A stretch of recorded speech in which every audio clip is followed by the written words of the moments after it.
Hello everyone, welcome to the class 8th and I hope you all will be fine and fit.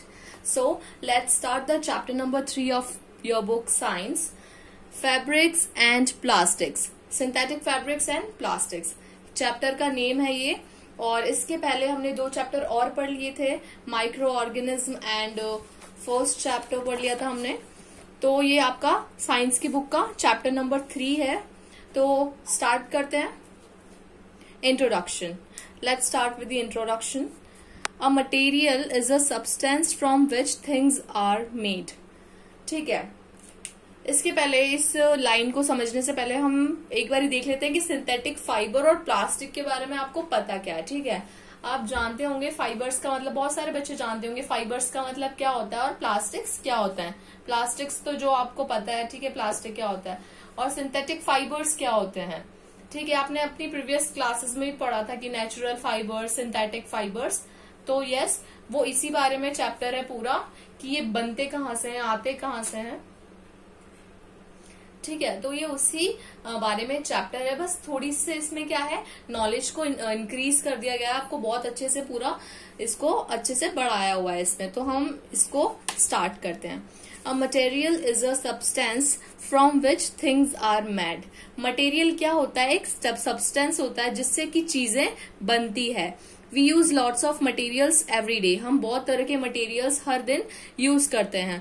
They might be hard, soft, flexible, waterproof and absorbent. तो वो क्या होते हैं? कुछ hard होते हैं, soft होते हैं, flexible होते हैं, ठीक है, कुछ waterproof होते हैं और कुछ एब्जॉर्बेंट होते हैं, यानी कि जो हर चीज को एब्जॉर्ब कर सकते हैं. A person making carefully select materials for it by picking the useful properties of each materials. तो जो कोई भी इंसान होता है वो क्या करता है, केयरफुली सेलेक्ट करता है उन मटेरियल्स को और उनके अंदर से जो यूजफुल प्रॉपर्टीज होती है उन मटेरियल्स को बनाने के लिए उनमें से यूजफुल चूज करता है मटेरियल्स को. For it by picking the useful properties of each materials. Today we use different types of clothing such as pant, shirt, coat, etc. जैसे कि आज के जमाने में हम क्या पहनते हैं, डिफरेंट टाइप्स के कपड़े हो चुके हैं, जैसे कि शर्ट हो गई है, पैंट हो गए, कोट हो गया, etcetera. Where do the raw materials for this clothes come from? तो जो इसका रॉ मटेरियल होता है, ठीक है, ये हो गए क्लॉथ्स. अब जो इसका रॉ मटेरियल होता है वो आता कहाँ से है, ठीक है. Are some of our clothes object synthetics, how are they made. अब हमारे जो कपड़े होते हैं वो बहुत सारे क्या होते हैं, सिंथेटिक से बने होते हैं, सिंथेटिक के कपड़े होते हैं. तो ये बनता कहाँ से है, ये आता कहाँ से है. तो इस चैप्टर में हम ये इसी के बारे में पढ़ेंगे कि कैसे बनता है, क्या होता है, कहाँ से आता है. ठीक है.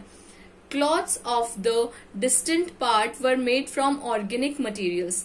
जो बहुत सारे कपड़े ऐसे होते हैं डिस्टेंट पार्ट के जिनको वो किन से बनते हैं, ऑर्गेनिक मटेरियल से बनते हैं. ठीक है. Almost all synthetic fibres materials use today are made from petroleum and natural gases. तो जो हम आज के टाइम पे जो भी सिंथेटिक फैब्रिक्स होते हैं, यानी कि जो हमारे कपड़े होते हैं अलग अलग तरह के, ठीक है, जो सिंथेटिक फैब्रिक्स होते हैं वो जो मटेरियल्स होते हैं वो किससे बनते हैं, ज्यादातर मटेरियल्स पेट्रोलियम से और नेचुरल गैस से. ठीक है. You can find out by reading the label 7 into your clothes. आप जैसे अभी आपके कहीं भी जाते हो, नए कपड़े लेकर आते हो, तो उसमें क्या लगा हुआ होता है, एक नया लेबल होता है. ठीक है, लेबल होता है कपड़े में, तो आप उसको खोल के देख सकते हैं, उसको पढ़ सकते हैं. उसके अंदर लिखा होता है कि जो ये कपड़ा है वो किस रॉ मटेरियल से बना हुआ है, क्या है इस कपड़े का, जो कपड़े का नाम है वो क्या है, वो सारी डिटेल उसमें लिखी होती है. आप उसको पढ़ सकते हैं. जो भी नया न्यू क्लोथ्स जो आप बाय करते हैं उनमें जो लेबल होता है उसमें सारी डिटेल दी हुई होती है. You can try this also. We have learned about jute and cotton in class 6th. Sorry, we are not here. You can find out by reading the label 7 into your clothes. All clothes that come from the store must have a label to tell you. ठीक है, यही बात जो मैंने पहले बताई, जो सारे कपड़े होते हैं जो मार्केट में होते हैं, आप लेकर आते हैं जो न्यू क्लोथ्स, वो सारे क्या होते हैं, लेबल्ड होते हैं. What material were used to make clothes, और उसमें बताया होता है कि इस क्लोथ को बनाने के लिए क्या क्या मटेरियल का यूज आया है. They are known as plant fibres. उनको हम क्या बोलते हैं, प्लांट फाइबर्स बोलते हैं. In class 6th, okay, what material used, we have learned about jute and cotton in class 6। हमने 6th क्लास में किसके बारे में पढ़ा था बेटा? कौन कौन से फाइबर्स के बारे में पढ़ा था? जूट के बारे में पढ़ा था और कॉटन के बारे में पढ़ा था क्लास 6 में। They are known as plant fibres. उनको हम क्या बोलते थे? Plant fibres. क्योंकि ये किससे बनते हैं? कॉटन भी किससे बनता है? प्लांट से। जूट होता है वो भी किससे बनता है? प्लांट से। तो इनको हमने क्या बोला? Plant fibres. क्लास 7th में हमने क्या पढ़ा था? We have learned about wool and silk. ठीक है, तो हमने क्लास 7th में पढ़ा था वुल और सिल्क के बारे में। तो इनको हम क्या बोलते हैं बेटा? They are called animal fibres. इनको बोला जाता है एनिमल फाइबर्स, क्योंकि ये किससे बनते हैं? एनिमल से। सिल्क कहाँ से आता है? सिल्क वॉर्म से। ये क्या होता है? सिल्क वॉर्म क्या होता है? एक तरह का एनिमल होता है। वुल किससे आती है? शिप से। शिप भी क्या होता है? एनिमल होता है। तो इनको हम क्या बोलते हैं? Animal fibres. Collectively we can say that cotton, jute, wool and silk are natural fibres. तो कलेक्टिवली हम इनको क्या कह सकते हैं? जो कॉटन होता है, जूट हो गया, वुल, सिल्क, ये सब क्या होते हैं बेटा? नेचुरल फाइबर्स होते हैं। नेचुरल फाइबर्स क्यों होते हैं बेटा? ये क्योंकि हमें नेचर से मिलते हैं। ठीक है, हम इनको बनाते नहीं है, ये नेचुरल होते हैं, ये मैनमेड नहीं होते हैं, इसलिए हम इनको क्या बोलते हैं? Natural fibres. आगे देखते हैं। All natural fibres are used for making fabrics. जितने भी नेचुरल फाइबर्स होते हैं जैसे कि कॉटन, जूट, वुल, सिल्क, ये सब क्या होते हैं? फैब्रिक्स बनाने में काम आते हैं। Which are further use for making clothes. और फिर फैब्रिक के बाद हम क्या बनाते हैं? फैब्रिक से क्लॉथ बनाते हैं, कपड़ा बनाते हैं। Next to food, the most important need for human being is clothing. खाने के बाद जो सबसे बड़ी नीड है ह्यूमन बीइंग की, वो क्या है? क्लोथिंग, यानी कि कपड़ा। ठीक है, खाने के बाद। अब फूड के बाद हो गया क्लोथिंग। तो it is not only that clothes are the part of our moral code and decency, they also protect us from extreme temperature and climate. ये सिर्फ हमारा मॉरल कोड के लिए ही नहीं हम कपड़े पहनते हैं, हम इसीलिए भी क्लोथ्स हमारे लिए इम्पोर्टेंट होते हैं क्योंकि अलग अलग तरह के टेम्परेचर होते हैं। सर्दी होती है, गर्मी होती है, बारिश। ठीक है, तो हमें हर एक टेम्परेचर में क्या होता है? अलग अलग तरह से क्लोथ्स चाहिए होते हैं। अब जैसे सर्दियां होती है, सर्दी में हमें क्या चाहिए होते हैं? हम क्या पहनते हैं? वुलन क्लॉथ्स पहनते हैं। तो इस तरह से हमें क्लोथिंग क्या है? बहुत ज्यादा इम्पोर्टेंट है हमारे लिए। ठीक है, अब हम नेक्स्ट पेज मैंने टर्न कर लिया है बेटा, आप भी टर्न कर लीजिए। Page number 46। तो आपको पेज नंबर 46 में क्या दिया हुआ है? Let's see. Furthermore, these fabrics are used for making robes, bed sheets, sofa cover, fishing nets, carpets, sails for boats and variety of other articles of daily use. तो ये सिर्फ क्लोथिंग के काम ही नहीं आते हैं, यानी कि जो कपड़ा होता है उसको बनाने के काम ही नहीं आते हैं जो ये फैब्रिक्स होते हैं। फैब्रिक्स किस किस में यूज आते हैं इसमें दिया हुआ है। फैब्रिक्स यूज आते हैं रोप्स यानी क्या होती है? रस्सियां बनाने में यूज आते हैं। जो सोफा कवर होते हैं वो भी किससे बनते हैं? फैब्रिक से ही बनते हैं। बेडशीट्स फैब्रिक से बनती है।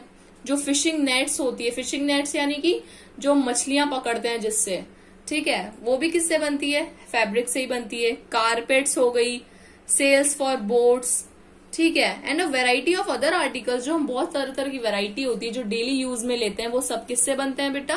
फैब्रिक से बनते हैं। However, the demand for the fibers and fabrics is so large। तो जो ये डिमांड है फाइबर्स और फैब्रिक्स की वो क्या है? बहुत ज्यादा है। क्यों है बहुत ज्यादा? पॉपुलेशन इतनी ज्यादा है हमारे वर्ल्ड में, तो इनकी डिमांड भी बहुत ज्यादा है। ठीक है, तो large number, so large that number natural fibres are insufficient to fulfil it. तो जो नेचुरल फाइबर्स हैं वो इनको फुलफिल करने में इनसफिशिएंट हो जाते हैं, यानी कि हमारी पॉपुलेशन तो क्या है? बहुत ज्यादा है, लेकिन जो नेचुरल फाइबर्स हैं वो क्या होते हैं? कम होते हैं, इतने ज्यादा क्वांटिटी में हमें नहीं अवेलेबल होते हैं। तो साइंटिस्ट ने क्या सोचा? To meet this demand fulfil, scientist have developed artificial fibres. तो जो साइंटिस्ट थे उन्होंने क्या डेवलप कर लिया? आर्टिफिशियल फाइबर्स को डेवलप कर लिया इस डिमांड को पूरी करने के लिए। ठीक है, using petroleum products and coal as a raw material, these artificial fibers are commonly called synthetic fibers or man-made fibers। ठीक है, तो हमने artificial fibers कैसे बनाए? using petroleum products। कुछ पेट्रोलियम प्रोडक्ट्स को यूज करके और कोल यानी कि कोयले को यूज करके हमने क्या बनाया, रॉ मटेरियल बनाया, और इससे हमने क्या बना लिए, आर्टिफिशियल फाइबर्स बना लिए, जिनको हम क्या बोलते हैं, सिंथेटिक फाइबर्स बोलते हैं, और क्या बोलते हैं, मैनमेड फाइबर्स। आई होप सबको समझ में आ रहा है। ओके, तो हमारा नेक्स्ट टॉपिक है what are synthetic fibres. Synthetic fibres क्या होते हैं, ठीक है। Before we answer the question let us consider some example. इस क्वेश्चन का आंसर देने से पहले हम कुछ एग्जाम्पल्स देख लेते हैं। आपको यहाँ पे try to recall the uniform pattern found in necklace of beads join with the help of thread, or try to join number of paper clips together to make long chain as in figure 3.1 B. Is there any similarity between the two? इस example में हमें क्या दिया हुआ है, यहाँ पे recall uniform pattern, कुछ एक नेकलेस दिया हुआ है जिसको ज्वाइन करा हुआ है, जिसकी बीड्स को ज्वाइन करते हुए with the help of thread की हेल्प से, ठीक है, जो आप 3.1 में देख सकते हैं ए वाले में, ठीक है। बी वाले में क्या है, जो ये पेपर क्लिप्स होते हैं उनको ज्वाइन करके एक लॉन्ग चेन बना दिए, ठीक है, आप ये देख सकते हैं लॉन्ग चेन बना दिए, ठीक है। तो is there any similarity between the two, इनके बीच में आपको कोई सिमिलैरिटी लगती है, ठीक है। तो हम आगे पढ़ते हैं। In both cases they form a long chain. दोनों केसेस में क्या ये क्या फॉर्म कर रहे हैं, ये दोनों एक लॉन्ग चेन बना रहे हैं, ये भी लॉन्ग चेन बना रहा है, ये भी लॉन्ग चेन बना रहा है, ठीक है। Starting from simple things such as bead or paper clips, chemists by carefully experiments have found out the natural fibers are made from simple chemical molecules called monomers, ठीक है। तो इन कुछ एग्जाम्पल्स को देखते हुए such as bead of a paper clip, जो chemist थे उन्होंने क्या किया, कुछ एक्सपेरिमेंट्स किए, ठीक है। एक्सपेरिमेंट्स में उन्होंने क्या किया, जो नेचुरल फाइबर्स थे जो किससे बने हुए थे, सिंपल केमिकल मॉलिक्यूल से बने हुए थे, जिनको हमने बोला था मोनोमर्स। एक केमिकल मॉलिक्यूल होते हैं जिनको हम बोलते हैं मोनोमर्स। तो मोनोमर का मतलब क्या होता है, monomer comes from the Greek word. जो मोनोमर है वो कहाँ से आया है, ये एक तरह का ग्रीक वर्ड है, ठीक है। तो मोनो का मतलब क्या होता है, वन यानी कि सिंगल। मर का मतलब क्या होता है, यूनिट, मोनोमर, ठीक है। So monomer is a simple unit of given chemical molecules. तो मोनोमर क्या है, एक सिंपल यूनिट है गिवन मॉलिक्यूल की, ठीक है। For example monomer is a natural fibre cotton is simple molecule of the glucose. तो जो मोनोमर होता है नेचुरल फाइबर में, कॉटन में, वो क्या होता है, एक सिंपल मॉलिक्यूल होता है ऑफ ग्लूकोज का। ऐसे ही however in all natural fibers the monomer join in a large number to form long chain। तो इसी तरह से जो सारे नेचुरल फाइबर्स होते हैं ना बेटा, उनमें क्या होता है, मोनोमर को ज्वाइन करके एक क्या बनाते हैं हम, लार्ज नंबर की लॉन्ग चेन बनाते हैं ऑफ अ मॉलिक्यूल्स। उसी को हम क्या बोल देते हैं, पॉलीमर। अब पॉलीमर क्या होता है, अभी जो छोटे छोटे पूरे मोनोमर्स को जोड़ के क्या बन जाता है, पॉलीमर बन जाता है। अब the word polymer comes from 2 Greek words.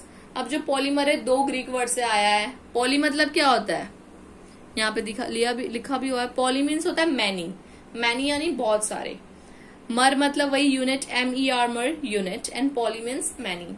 So polymer contains molecules of the same substance join together to form long chain और बिगर मॉलिक्यूल। तो जो ये पॉलीमर होते हैं, पॉलीमर की जो मॉलिक्यूल्स होते हैं ऑफ द सेम सब्सटेंस को हम क्या करते हैं, इनको टुगेदर ज्वाइन करते हैं लॉन्ग चेन बनाने के लिए और एक बिगर मॉलिक्यूल बनाने के लिए। For example the polymer of natural fibre cotton is called cellulose. जो पॉलीमर होता है जिसको हम नेचुरल फाइबर कॉटन से बनाते हैं, वो उस पॉलीमर को हम क्या कहते हैं बेटा, cellulose. It is made of long chain of monomers of glucose. ये किससे बनता है, एक मोनोमर्स, ग्लूकोज के जो मोनोमर्स होते हैं ना, उनकी हम क्या बना देते हैं, लॉन्ग चेन बना देते हैं, उनसे क्या बन जाता है, सेल्यूलोज बन जाता है। द नेचुरल फाइबर्स और polymers are plastic in nature. तो जो नेचुरल फाइबर्स होते हैं, ठीक है, ये बहुत मेन इंपॉर्टेंट लाइन है, जो नेचुरल फाइबर्स होते हैं और जो पॉलीमर्स होते हैं वो क्या होते हैं, प्लास्टिक इन नेचर। नेचर में क्या होता है, प्लास्टिक होते हैं। That means they can be moulded into various shapes, यानी कि इनको हम अलग अलग शेप्स में क्या कर सकते हैं, चेंज कर सकते हैं। किसी भी शेप में हम इनको चेंज कर सकते हैं। The property of virtue of which substance can be moulded into various forms called plasticity. तो ये क्या होता है, ये जो प्रॉपर्टी होती है जिसको हम किसी भी शेप में चेंज कर सकते हैं, ठीक है, उनको हम क्या बोलते हैं, वेरियस फॉर्म्स में चेंज कर सकते हैं, मोल्ड कर सकते हैं, उनको हम क्या बोलते हैं, उस प्रॉपर्टी को plasticity. As you can see in the book, where is this substance by itself is called plastic. और जो वो सब्सटेंस होता है उसको हम क्या कह देते हैं, प्लास्टिक। ठीक है। Chemist have learn to make duplicate natural fibres. तो केमिस्ट ने क्या, जो केमिस्ट थे उन्होंने क्या किया, जो नेचुरल फाइबर्स थे उनका डुप्लीकेट बनाना सीख लिया। They have learn to combine simple molecules into a long chain of a bigger molecule. वो क्या करने लगे, उन्होंने सीख लिया जो सिंपल मॉलिक्यूल्स होते हैं, यानी कि जो मोनोमर्स होते हैं, उनको लॉन्ग चेन में ऑफ अ बिगर मॉलिक्यूल। जो बिगर मॉलिक्यूल क्या होता है, पॉलीमर। सिंपल मॉलिक्यूल क्या होता है, मोनोमर। इनको एक दूसरे को लॉन्ग चेन में क्या करना सीख लिया, so as to form an artificial fibre. तो इसको हमने क्या बोल दिया, इन्होंने आर्टिफिशियल फाइबर बनाने के लिए ये सब करना सीख लिया। These artificial fibres are called synthetic fibres. और इन्हीं आर्टिफिशियल फाइबर्स को हम क्या कहते हैं, सिंथेटिक फाइबर्स और manmade fibres. The process by which artificial fibres are made from simple molecule is called polymerization. वो प्रोसेस जिसमें हम क्या करते हैं, जो आर्टिफिशियल फाइबर्स होते हैं उनको हम सिंपल मॉलिक्यूल से बनाते हैं, मेड फ्रॉम सिंपल मॉलिक्यूल्स। इसी को हम क्या बोलते हैं, इसी प्रोसेस को हम बोलते हैं पॉलीमराइजेशन। ठीक है। ये बहुत इंपॉर्टेंट डेफिनेशंस है जो आपके ये ब्लू पेन से लिखी हुई है, बहुत इंपॉर्टेंट चीजें हैं, बहुत इंपॉर्टेंट पॉइंट्स हैं। ये आप अपने नोट्स भी बना सकते हैं और उसमें भी लिख सकते हैं। ठीक है। Okay, now we are come to the next page. Some important definitions. आपको यहाँ पे कुछ इम्पोर्टेंट डेफिनेशंस दी हुई है। अब जैसे मोनोमर है, मोनोमर की डेफिनेशन हमने यहाँ पे सारी डेफिनेशंस पढ़ी हैं, लेकिन आपको ये अलग से हाईलाइटेड करके दी हुई है। And this is very good thing, आपको खुद कॉपी में करनी चाहिए। ठीक है, आप अपनी कॉपी में भी इसको नोट डाउन कर सकते हैं। Monomer, first is monomer, a simplest molecule in a polymer is called monomer. जो पॉलीमर होता है, पॉलीमर का एक सिंपलेस्ट मॉलिक्यूल, उसी को हम क्या बोल देते हैं, मोनोमर।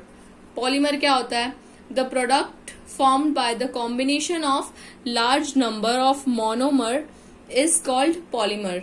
जो प्रोडक्ट बनता है किसकी कॉम्बिनेशन से, large number of monomers. Monomers के लार्ज नंबर के कॉम्बिनेशन से जो प्रोडक्ट बनता है उसी को हम क्या कहते हैं, पॉलीमर। ठीक है। Plastic, a material which can be easily molded into various forms is called plastic। ठीक है, ऐसा मटेरियल जिसको इजीली किसी भी शेप में कन्वर्ट कर दिया जाए उसको हम बोलते हैं, वेरियस फॉर्म्स में मोल्ड कर दिया जाए उसको हम बोलते हैं plastic. Okay, plasticity, the property of a material by which it can be moulded into various forms is called plasticity. और यही जो प्रॉपर्टी होती है, जो प्लास्टिक को जो वेरियस शेप्स में हम कन्वर्ट कर देते हैं या वेरियस फॉर्म्स में कन्वर्ट करने की जो प्रॉपर्टी होती है उसी को हम क्या कहते हैं, प्लास्टिसिटी। ओके।